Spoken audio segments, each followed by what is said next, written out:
एकदाही काय पण बस मतदान आलं की तोंड दाखवतात आणि मतदान संपलं की ते कोणीच कोणाचे नसतात. नाही तर मग आम्ही आमदाराच्या घराला धरणं आंदोलन केल्याशिवाय राहणार नाही. आता 2022-23 मध्ये या रोडचं बांधकाम झालं. चेअर्स ते तराळ यांच्या घरापर्यंत ते बॅनर सुद्धा लावलं होतं, बोर्ड सुद्धा लावलं होतं. मग ते तराळ यांच्या घरापर्यंत काम झालं काय? नाही, झालेलं नाही आहे. जोडबोडच्याच घरापर्यंत झालेला आहे आणि तोही कच्चाच रस्ता झालेला आहे. उद्घाटन केले त्यावेळेस त्या बोर्डवर चर्च गेट ते राजू तराळ यांच्या घरापर्यंत दिलं होतं, परंतु तो मधातच थांबला रोड. मूर्तिजापूर रोड लगत असलेल्या चर्च ते तराळ यांच्या घरापर्यंत 2022-23 मध्ये आमदार निधी अंतर्गत रस्त्याचं बांधकाम करण्यात आलं. या बांधकामाकरता सार्वजनिक बांधकाम विभागामार्फत 12 लाख रुपये खर्चण्यात आले, परंतु संबंधित ठेकेदाराने सदर बांधकाम हे अर्धवट करून बाकी कामात लाखोंचा भ्रष्टाचार केला असा आरोप स्थानिक नागरिकांनी केलाय. या संदर्भात सार्वजनिक बांधकाम व तत्कालीन आमदार सध्याचे विद्यमान खासदार बळवंत वानखडे यांच्याकडे तक्रार दाखल केली होती, परंतु त्या तक्रारीची कुठलीही दखल घेण्यात आली नसल्याचा आरोप आता या प्रभागातील महिलांनी केलाय. तर दुसरीकडं या एरियामध्ये आज रोजी सुद्धा दर्यापूर नगरपालिका अंतर्गत पिण्याच्या पाणी, नाल्या अशा विविध समस्या प्रलंबित आहेत.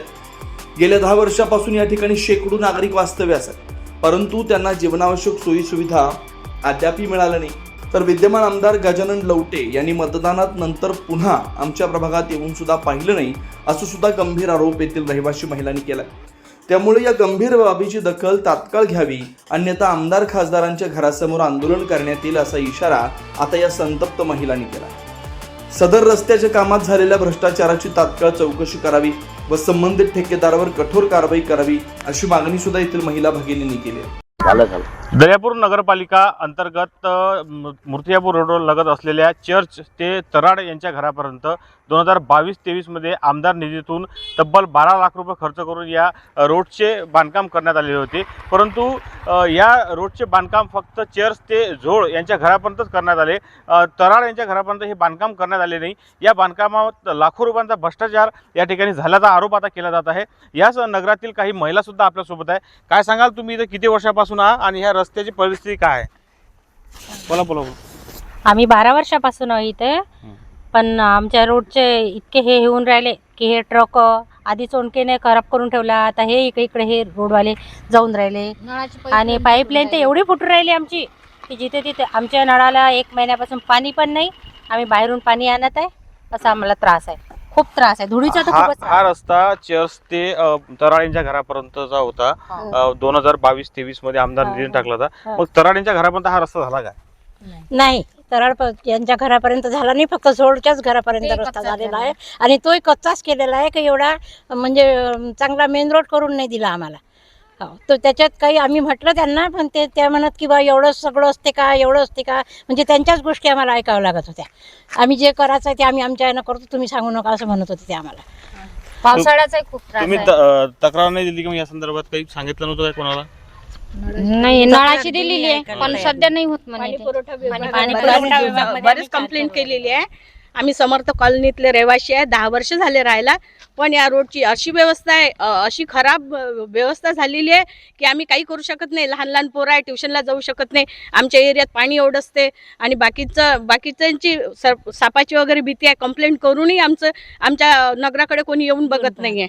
पावसाळ्याचा त्रास खूप आहे. आम्ही कंप्लेंट केलेली आहे, पण आमच्या कंप्लेंटला कोणी येऊनही पाहत नाही आणि आमच्या रोडची व्यवस्था खूपच खराब आहे. 2022-23 मध्ये या रोडचं बांधकाम झालं. चर्च ते तराळ यांच्या घरापर्यंत ते बॅनर सुद्धा लावलं होतं, बोर्ड सुद्धा लावलं होतं. मग ते तराळ यांच्या घरापर्यंत काम झालं काही? नाही, झालेलं नाही आहे. जोडभाऊच्याच घरापर्यंत झालेला आहे आणि तोही कच्चाच रस्ता झालेला आहे आणि कंप्लेंट केली ना आम्ही, पण आम्हाला नालेही सुद्धा नाही आहे ना. प्रत्येकाला प्रॉब्लेम होत आहे. नळाची अशी व्यवस्था आहे की आम्हाला दुरून 1 महिना झाला आमच्या नळाला पाणी येत नाही. लोक किती पुरवणार आहे आपल्याला एवढ्यासाठी पाणी? आम्ही बाहेरून विकत आणत आहे पाणी.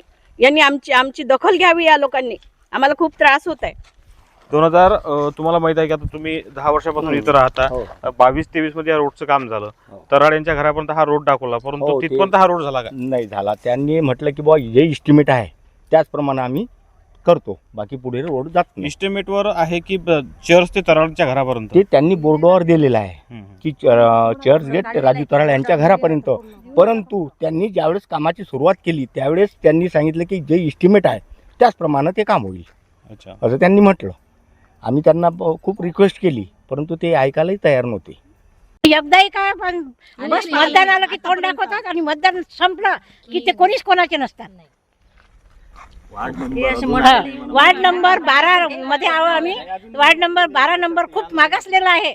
याच्याकडे त्वरित लक्ष द्यावं सर्वांनी, नाही तर मग आम्ही आमदाराच्या घरावर धरणं आंदोलन केल्याशिवाय राहणार नाही. आता नक्कीच आपण जर पाहिलं तर चर्च ते तराड यांच्या घरापर्यंत ह्या रोडचे बांधकाम करण्यासाठी इस्टिमेट सुद्धा काढण्यात आलेलं होतं. या संदर्भात इस्टिमेट सुद्धा आपल्याकडे अवेलेबल आहे, परंतु हे बांधकाम फक्त जोड यांच्या घरापर्यंत म्हणजे 400 मीटरापर्यंतच हे बांधकाम करण्यात आले आणि पुढे ह्या रोडचे बांधकाम करण्यात आले नाही. त्यामुळे या बांधकामात लाखो रुपयांचा भ्रष्टाचार केल्याचा आरोप आता केला जात आहे. त्यामुळे आता यात संबंधित ठेकेदारावर काय कारवाई होणार हे सुद्धा पाहणे महत्त्वाचे ठरणार आहे. मी किरण ओले, जनविकास न्यूज, दर्यापूर.